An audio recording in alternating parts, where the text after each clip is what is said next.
हैं और एक एक तस्वीर, एक एक खबर उससे जुड़ी हुई जो वहां से मिल रही है वो भी आपको बता रहे हैं। जो दर्शक इस वक्त हमारे साथ जुड़े हैं, जिन्होंने अभी अभी ट्यून इन किया है न्यूज 18 इंडिया, उनको भी बता दें भारत ने बदला ले लिया है पहलगाम हमले का। सबीना।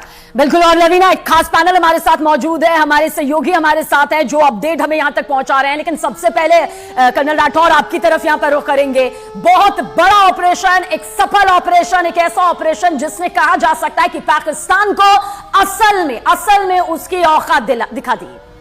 जी हां, एक ऐसा ऑपरेशन जिसका हम सभी को इंतजार था।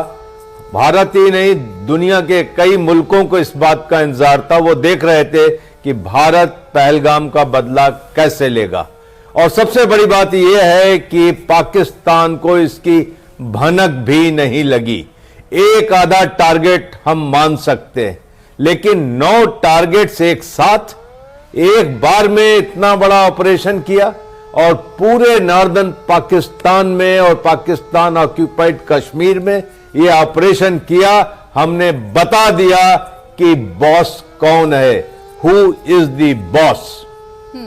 बिल्कुल सही कहा आपने। और एक तरफ हम ये देख रहे थे मॉक ड्रिल की बात सामने आ रही है, हालांकि आज मॉक ड्रिल होने वाली है, लेकिन कर्नल दानवीर सिंह भी हमारे साथ मौजूद हैं। सर, इस रणनीति को भी समझना होगा। पहले एक खबर ये मिली और पाकिस्तान कहीं ना कहीं इसमें उलझकर भी रह गया कि वहां मॉक ड्रिल हो रही है, वहां नागरिकों को समझाया जा रहा है खुद की सुरक्षा कैसे करनी है, लेकिन वो दिन शुरू होता, सुबह होती, उससे पहले रातों रात भारतीय सेना ने बदला ले लिया।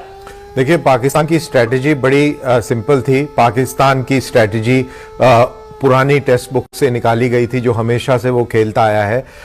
उनके जो इंफॉर्मेशन मिनिस्टर थे वो बीते दिन प्रेस को लेके गए थे, इंटरनेशनल प्रेस को, और उन्होंने बोला था कि the grass is green, the mountains are beautiful, और यहाँ पे कोई टेररिस्ट कैंप नहीं है।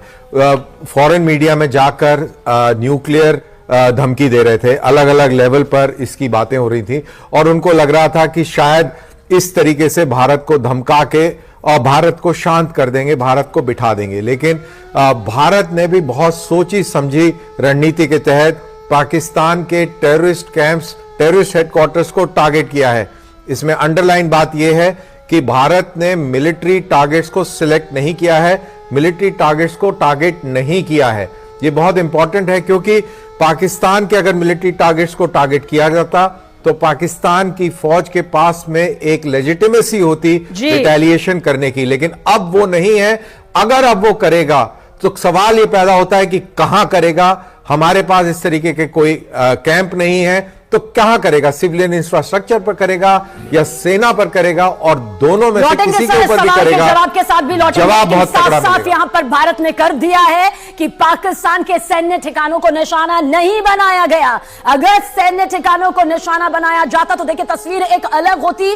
भारत की तरफ से पाकिस्तान यानी कि वो आतंकवाद के उस रूप को, उस ठिकाने को निशाना बनाया गया जिसमें 9 ठिकाने, हिजबुल मुजाहिदीन का, लश्कर का, जैश का, वो 9 नाम भी आप तक पहुंचाएंगे जो कि पूरी तरह से निस्नाबूद यहां पर हो चुके हैं। इन्हें निशाना यहां पर बनाया गया। हमारे 3 सहयोगी भी इस वक्त हमारे साथ मौजूद है, लेकिन जो साथ की तस्वीर इस वक्त आप देख रहे हैं, दरअसल बस कुछ ही देर में एक आधिकारिक तौर से जो प्रेस कॉन्फ्रेंस होगी सरकार की तरफ से, उसकी बहुत बड़ी तस्वीर यहां से निकलकर सामने आएगी। यतेंद्र, आपकी तरफ रुख करेंगे। आप अपडेट भी यहां पर दे रहे थे, हालांकि हमारे साथ अमित भी है और कोमल भी मौजूद है, लेकिन और कोमल भी हमारे साथ मौजूद है। कोमल, क्या कुछ अपडेट, क्या कुछ तस्वीर इस वक्त निकलकर सामने आ रही है ऑपरेशन सिंदूर को लेकर? देखिए, ये ऑपरेशन सिंदूर एक भावनात्मक नाम रखा गया है। सिंदूर उजाड़ा था और सिंदूर के नाम से ही हमारे देश के प्रधानमंत्री ने ये नाम रखा है, सबसे बड़ी बात। और दूसरी बात, लॉन्च पैड जो है उनको बर्बाद किया है, तबाह किया है, जो कि वहां पर खुलेआम ट्रेनिंग करते थे, खुले आसमान के तले वो मस्जिदों का सहारा लेते थे, वहां पर ट्रेनिंग चलती थी। एक बड़ी कामयाबी सेना को मिली है। प्रधानमंत्री नरेंद्र मोदी ने कहा था कि भारतीय सेना ही, सुरक्षा एजेंसियां ही निर्णय लेंगी कब बदला लेना है, कहां बदला लेना है और किस तरीके से बदला लेना है। और देखिए, मॉक ड्रिल की तैयारी हो रही थी, लेकिन खुली छूट जब उनको मिली थी तो उन्होंने मौका पाते ही उन्होंने कल हमला किया है और भारी तादाद में जितने भी ट्रेनिंग कैंप थे वहां पर 9 अलग अलग इलाकों में, तो वो ध्वस्त किए हैं। तो ये सबसे बड़ी कामयाबी तो ये है। नंबर 2, जिस तरीके से हमने राजौरी और पुंछ में देखा, जब ओखलाहट में पाकिस्तान ने सीज फायर का उल्लंघन किया, जब वहां से भी शेलिंग आई, फायरिंग आई, लोगों के घर उजड़ गए, कुछ लोग घायल हुए, लेकिन फिर भी लोगों का हौसला देखिए। लोगों का ये कहना है कि घर तो फिर बन जाएगा, लेकिन पहलगाम हमले का जो बदला प्रधानमंत्री नरेंद्र मोदी ने लिया है, ये बहुत जरूरी था। इतनी खुशी है लोगों में, लोगों ने भारत माता की जयकारे, जय घोष लगाए, लोगों में खुशी है, लोगों को लगता है कि घर उजड़ गया है वो फिर तैयार हो जाएगा।